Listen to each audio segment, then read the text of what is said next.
क्यों होते हैं पेट के रोग? खानपान से या तनाव से या बाकी आपकी दिनचर्या से? कौन से ऐसे कारण हैं? इन सब चीज़ों को समझने के लिए और समझाने के लिए अपने शिक्षकों द्वारा करके दिखाने उसका जो समाधान है उसको दिखाने के लिए हमारे साथ आज मौजूद हैं आचार्य आशुतोष जी। आपका बहुत बहुत स्वागत है लोकसभा टीवी में। हम अगर इस बीमारी को समझने की कोशिश करें कि पेट के रोग जैसे कब्ज है, गैस है, एसिडिटी है, इसके जो सिम्टम्स हैं वो पहले तो हम समझें। इसका जो इसके कारण से भूख का न लगना, एक बेचैनी की स्थिति, ऊर्जा शक्ति का न मिलना, एक घबराहट भी होती है। कई बार कब्ज के कारण, गैस के कारण रक्तचाप भी बढ़ जाता है। और जो देखा गया है, जो अगर कहा गया है आंत भारी तो माथ भारी, तो यदि आपकी आंतें, आपका पेट, आपका डाइजेस्टिव सिस्टम जो इंजन है, यदि इंजन ही खराब हो तो बाकी और गाड़ी के स्पेयर पार्ट्स में तो बहुत स्पीड पर उसका पूरा असर पड़ता है। फिर वो सेमी हाई स्पीड ट्रेन नहीं बन पाती है। निश्चित रूप से। बिल्कुल। अगर हम इसमें लक्षणों के बारे में बात करें, जब कोई आदमी पेट का बीमार होना शुरू होता है तो बातें कहाँ से शुरू होती हैं? पहला है कि भूख का कम लगना, धीरे धीरे भूख कम होता चला जाता है। कब्ज की स्थिति बनती है, पेट का साफ न होना, और एक तनाव की स्थिति बनती है उससे। एक मानसिक रूप से एक बेचैनी, घबराहट, तनाव की स्थिति बनती है। कारण क्या रहते हैं? कारण इसका है मानसिक रूप से तनावग्रस्त रहना, रिलैक्स न होना, असंयमित जीवन शैली, देर रात तक जागना, देर से उठना, अपने जीवन शैली में एक्सरसाइज का, आसनों का, प्राणायाम का, सैर का स्थान न देना, भाग दौड़ की जो जिंदगी है यह मुख्य रूप से इसके लिए जिम्मेवार है। भारत की एक भोजन संस्कृति रही है। इस भोजन संस्कृति में भोजन करने का समय तय रहा है, उसमें भोजन के प्रति एक समर्पित भाव भी रहा है, आस्था रही है। उस भोजन को ब्रह्म का स्वरूप मान करके व्यक्ति ग्रहण करता था और उसके प्रति एक मंत्र तक बाकायदा शास्त्रों में दिए हैं। और तब उस भोजन को करने के बाद जो एक तृप्ति का भाव, जो संतोष का भाव शायद आता रहा होगा, क्या आज की फास्ट फूड लाइफ स्टाइल में वो मिल पाता है? निश्चित रूप से यही इसका जो असंयमित जीवन शैली जो अभी मैंने कहा है, इन असंयमित जीवन शैली में यही है कि लोगों का मांसाहार का भोजन है, मदिरापान है, जो स्मोकिंग करते हैं, जो ड्रग्स लेते हैं, यह सब इन सब चीज़ों में पूरा का पूरा। और जो लाइफ स्टाइल है कि कब हम क्या करें, कब खाएं, कितना खाएं, कैसे खाएं और क्यों खाएं। हम यदि यह आहार ले रहे हैं, भगवान श्री कृष्ण कहते हैं युक्ताहार विहारस्य युक्त चेष्टस्य कर्मसु युक्त स्वप्नावबोधस्य योगो भवति दुःखः।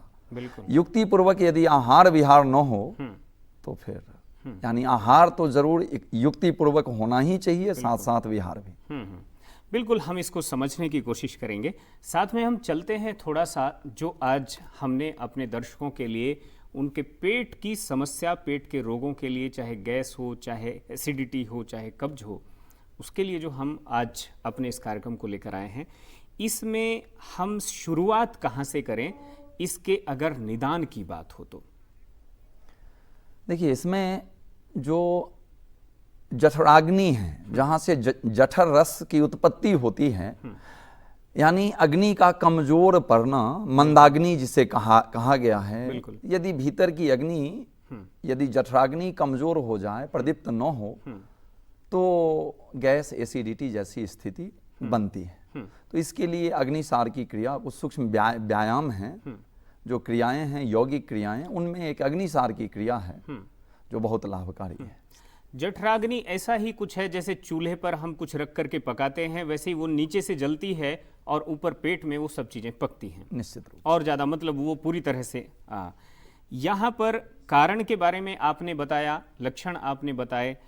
हम इसमें शुरुआत करना चाहेंगे कि आखिर ऐसी कौन सी जो अग्निसार क्रिया है, उस अग्निसार क्रिया के जरिए किस तरह से मैनेज होती है ये अग्नि?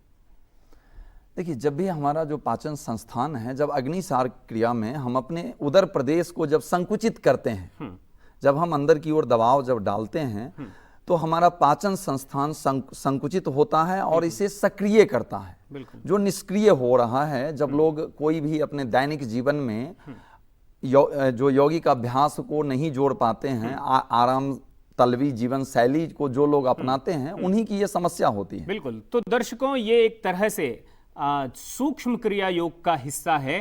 आप अगर आसन से पहले इसको करते हैं तो ये शायद और भी ज़्यादा लाभ उसमें देता है। आप तैयार हो जाइए और सबसे पहले हम आपके लिए लाए हैं सूक्ष्म क्रिया योग में अग्निसार क्रिया।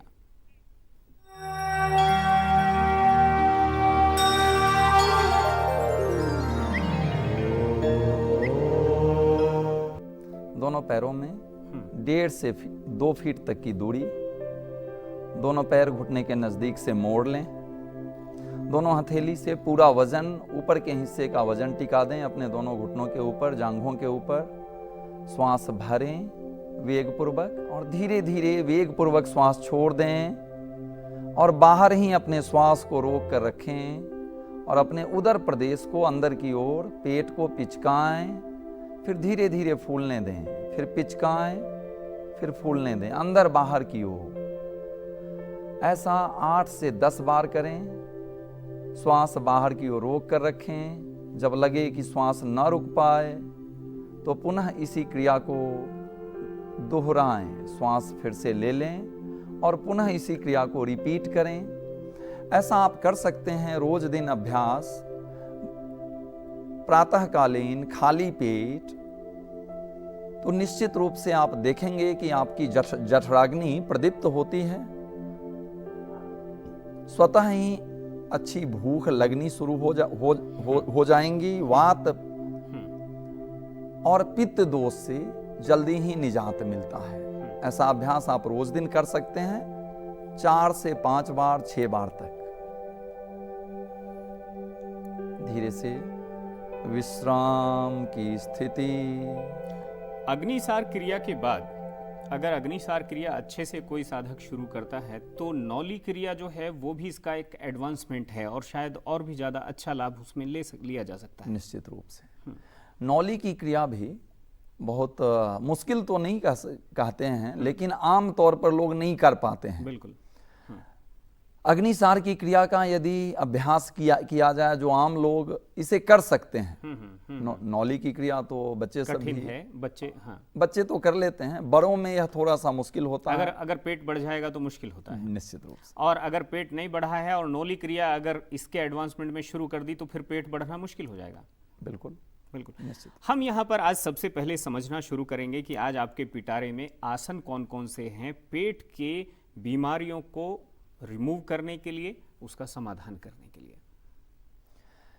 इसमें जो ताड़ आसन है, पाद हस्तासन, कटी चक्रासन और त्रियक ताड़ासन, यह 4 जो आसन हैं, यह यदि प्रातःकालीन खाली पेट इसका अभ्यास किया जाए या 2 गिलास पानी पी करके इनका अभ्यास करें तो मेरा यह मानना है, ऐसे हजारों लाखों लोगों पर हमने यह देखा है कि उदर संबंधित जितने भी विकार हैं दूर होते हैं इससे।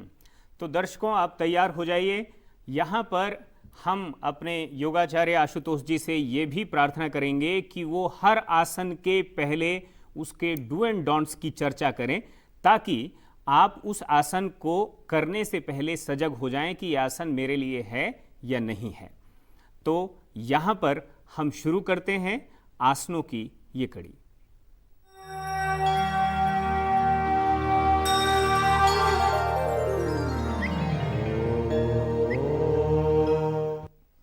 दोनों पैर मिले हुए, दोनों हथेली की उंगलियों को इंटरलॉक कर रखें। धीरे धीरे दोनों हथेली को सिर के ऊपर ले जाएं। धीरे से श्वास भरते हुए ऊपर की ओर खींचें, ऊर्ध्वगामी।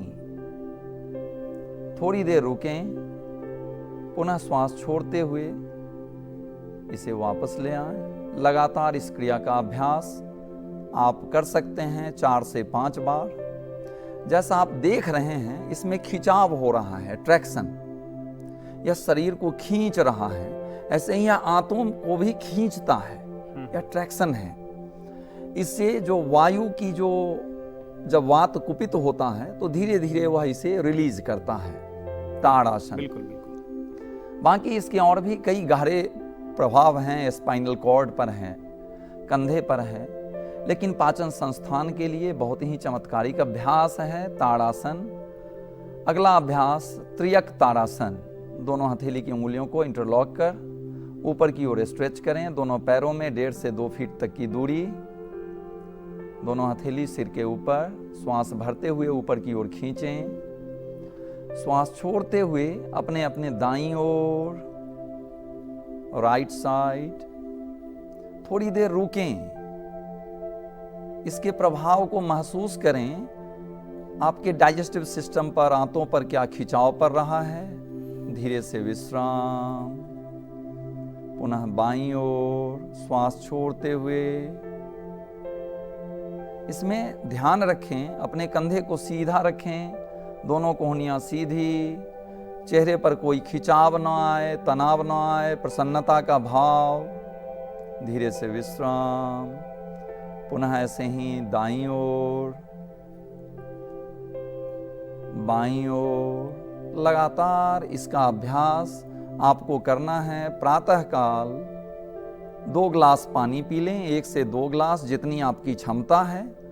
और निरंतर इसका अभ्यास यदि आप करते हैं, अपने दैनिक जीवन में शामिल करते हैं, त्रियक ताड़ासन का अभ्यास, ताड़ासन और त्रियक ताड़ासन, उदर संबंधित जितने भी विकार हैं डाइजेस्टिव सिस्टम से रिलेटेड, कब्ज में क्रोनिक कॉन्स्टिपेशन भी है, तो आपका जल्द ही यह ठीक हो जाएगा सिर्फ इन आसनों का अभ्यास करने से। विश्राम की स्थिति, रिलैक्स। तीसरा आसन पाद हस्तासन। दोनों पैरों को खोल के रखें, दोनों हथेली दोनों जांघों के ऊपर। श्वास भरते हुए दोनों हथेली को ऊपर की ओर ले जाएं, कंधे को ऊपर की ओर खींचें, पीछे की ओर बेंड करें। श्वास छोड़ते हुए आगे की ओर झुक जाएं। जिनको कमर में दर्द है, पीठ में दर्द है, सर्वाइकल पेन है, फॉरवर्ड बेंडिंग ना करें। धीरे धीरे श्वास भरते हुए ऊपर की ओर ले जाएं और पीछे की ओर, पुनः आगे की ओर श्वास छोड़ते हुए। सिर्फ आपको यह ध्यान रखना है इन आसनों के अभ्यास में, जब ऊपर की ओर खींचें, पीछे की ओर तो श्वास भरें। जब भी पेट पर दबाव डले तो ब्रीद आउट करें, श्वास को बाहर निकालें। जैसा मैंने अभी बतलाया है कि कमर दर्द, पीठ दर्द की स्थिति में आगे की ओर ना झुकें, सिर्फ बैकवर्ड बेंडिंग करें, फॉरवर्ड बेंडिंग ना करें। जब पीछे की ओर ले जाएं तो उदर प्रदेश में जो खिंचाव पड़ रहा है, जो दबाव पड़ रहा है, इसे महसूस करें। अपनी अवेयरनेस को अपने पाचन संस्थान पर रखें। 5 से 10 बार तक इन आसनों का अभ्यास आप कर सकते हैं। विश्राम, रिलैक्स। शारीरिक रूप से, मानसिक रूप से तैयारी अगले अभ्यास के लिए। जो चौथा आसन है कटी चक्रासन। दोनों पैर में 1.5 से 2 फीट तक की दूरी, दोनों हथेली कंधे की ऊंचाई में, अपने कंधे जितनी चौड़ाई। श्वास भर के कंधे को खींचें, उंगलियों को आगे की ओर खींचें। श्वास छोड़ते हुए अपने दाईं ओर ले जाएं, राइट साइड। स्पाइनल ट्विस्टिंग आप देख रहे हैं कि यह आंतों को भी इसी प्रकार से यह निचोड़ने का कार्य कर रहा है। धीरे से वापस, पुनः बाईं ओर। बहुत सहज अभ्यास है यह, किसी भी उम्र के लोग इसका अभ्यास कर सकते हैं। धीरे धीरे मध्यम गति में इसका अभ्यास करें। प्रातःकालीन खाली पेट थोड़ा सा पानी पी करके यदि आप करते हैं तो आपका कब्ज, गैस, एसिडिटी से जल्द ही राहत आपको मिल जाएगा। 10 से 15 बार, 20 बार तक इन आसनों का अभ्यास आप कर सकते हैं। धीरे से वापस ले आएं, रिलैक्स, विश्राम। अगला अभ्यास, पीठ के बल लेट जाएं, जो बहुत अत्यधिक लाभकारी गुणकारी अभ्यास है, नाम है पवन मुक्त आसन। पवन कहते हैं वायु को, जो आपके वात विकार से जो मुक्ति दिलाए, पवन मुक्त आसन। दोनों पैर मिले हुए, दोनों पैर सीधे, दोनों हथेली दोनों जांघों के बगल में। धीरे से श्वास भरते हुए दाहिने पैर को ऊपर ले जाएं 90 डिग्री पर। धीरे से इसे मोड़ लें, दोनों हथेली की उंगलियों को इंटरलॉक कर घुटने को पकड़ लें। धीरे से प्रश्वास की क्रिया करते हुए अपने घुटने से अपने पेट को दबाएं, अपनी ठुड्डी को छाती लगाएं, चिन को चेस्ट से, घुटने को छाती से। कोशिश करें आपकी ठुड्डी यदि घुटने को लग जाए, दूसरा पैर जमीन से 3 इंच ऊपर। थोड़ी देर रुकें, धीरे से श्वास भरते हुए विश्राम। पुनः दूसरे पैर से, बाएं पैर से भी ठीक इसी प्रकार मोड़ लें, दोनों हथेली की उंगलियों को इंटरलॉक कर पकड़ लें घुटने को। श्वास छोड़ें और अपने ठुड्डी को अपने घुटने से लगाएं, नी के पास पूरा दबाव। उदर प्रदेश पर जो खिंचाव पड़ रहा है इसे महसूस करें। धीरे से विश्राम। यह अर्ध सुप्त पवन मुक्तासन है। जब दोनों पैर से इसका अभ्यास करते हैं, पूर्ण सुप्त पवन मुक्तासन। 2-2 बार एक एक पैर से इसका अभ्यास करें। आप देखें कि जब इन आसनों का आप जब अभ्यास कर रहे हो तो शारीरिक रूप से, मानसिक रूप से पूरी अवेयरनेस पाचन संस्थान पर रखें, अपने डाइजेस्टिव सिस्टम पर रखें। जो दबाव पड़ रहा है अपने उदर प्रदेश पर, जो खिंचाव पड़ रहा है, इसे महसूस करें। धीरे से विश्राम की स्थिति। अगला अभ्यास पूर्ण सुप्त पवन मुक्तासन। दोनों पैर को मोड़ लें एक साथ, दोनों हथेली की उंगलियों को इंटरलॉक कर दोनों घुटने को पकड़ लें। श्वास बाहर की ओर निकालते हुए दोनों पैर मिले हुए, एरी पंजे घुटने एक साथ, एरी पंजे को मिलाकर रखें। थोड़ी देर रुकें इसी अवस्था में। धीरे से वापस रिलैक्स। 4 से 5 आवृत्ति इन आसनों को आप कर सकते हैं। बिल्कुल। तो आपने 5 आसनों का ये क्रम देखा और इस क्रम को अगर आप दोहराते हैं, आपने महसूस किया होगा कि आपके पेट को ये किस तरह से प्रभावित करता है। अगर आप इन आसनों के अभ्यास को निरंतर जारी रखते हैं तो निश्चित तौर पर ये आपके लिए एक तरह से रामबाण का काम करेगा। यहाँ पर हम थोड़ा सा और अगर आगे बढ़ें, इन आसनों के साथ साथ अगर हम प्राणायाम को समझने की कोशिश करें तो पेट को प्राणायाम कैसे प्रभावित करते हैं? उदर प्रदेश पर कोई भी यदि हम जो प्राणायाम करते हैं, उन प्राणायाम का श्वास से इसका संबंध है। और आप यह देखें कि जो ईड़ा, पिंगला और सुषुम्ना है, जो मुख्य जो नाड़ी है, इसका संबंध हमारे नाभि से है, नेवल एरिया से। बिल्कुल। जब बच्चा माँ के गर्भ में होता है तो संपूर्ण पोषण उस बच्चे को उस नाभि से कनेक्टिविटी होती है और पूरा का पूरा पोषण मिलता है। तो ठीक इसी प्रकार प्राणायाम का जो ईड़ा, पिंगला और सुषुम्ना जो नाड़ी है, इसमें यदि इम्बैलेंसिंग हो जाए तभी उदर विकार होते हैं, जिसको बैलेंस करने के लिए प्राणायाम तीव्र प्रभावशाली है। तो आइए हम देखते हैं प्राणायाम किस तरह से आपको प्रभावित करेगा और आपके पेट की समस्या को दूर करेगा।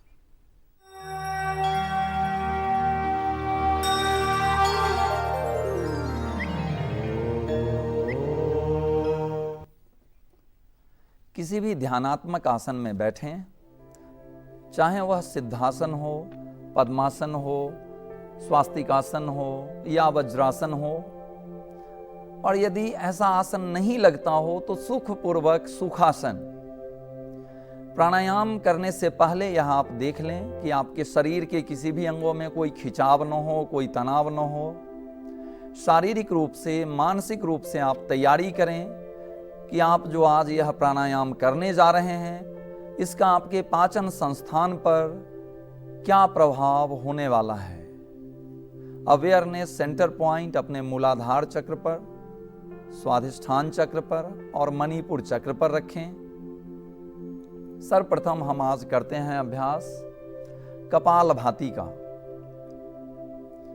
दोनों हथेली ज्ञान मुद्रा में, अंगुष्ठ व तर्जनी उंगली के अग्रभाग पर हल्का सा दबाव, शेष तीनों उंगलियां आपस में मिली हुई।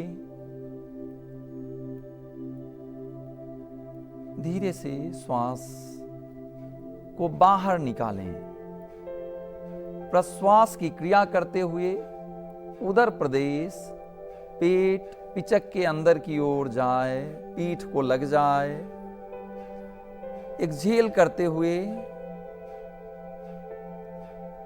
तेज ध्वनि, जैसा आप देख रहे हैं, कंठ प्रदेश पर भी इसका प्रभाव पड़ रहा है। पूरे पाचन संस्थान पर, डाइजेस्टिव सिस्टम पर इसके सूक्ष्म एवं गहरे प्रभाव को देखें। जिनको उच्च रक्तचाप है, बीपी हाई रहता है या हार्ट प्रॉब्लम है, वह निश्चित रूप से अपने किसी कुशल योगाचार्य के निर्देशन में ही इसका अभ्यास करें।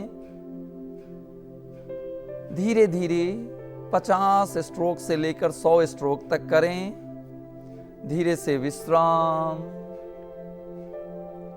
थोड़ी देर इसके सूक्ष्म एवं गहरे प्रभाव को महसूस करें। चेहरे पर प्रसन्नता का भाव। ऐसा आप 3 से 4 बार इसे रिपीट कर सकते हैं। दूसरा प्राणायाम है शीतली या शीतकारी प्राणायाम। शीतली प्राणायाम जैसा नाम से प्रतीत होता है, शीतलता प्रदान करने वाला। अपने जीभ को बाहर निकालकर गोलाकार पाइप की आकृति का बना लें। इसके भीतर से धीरे धीरे शीतल वायु का पूरक करें, अंदर की ओर खींचें वायु। धीरे से दोनों ओष्ठ बंद कर लें और श्वास को थोड़ी देर अंदर की ओर रोकें, मुंह बंद। धीरे धीरे नासिका छिद्र से वायु को रिलीज कर दें बाहर की ओर। यह शीतली प्राणायाम।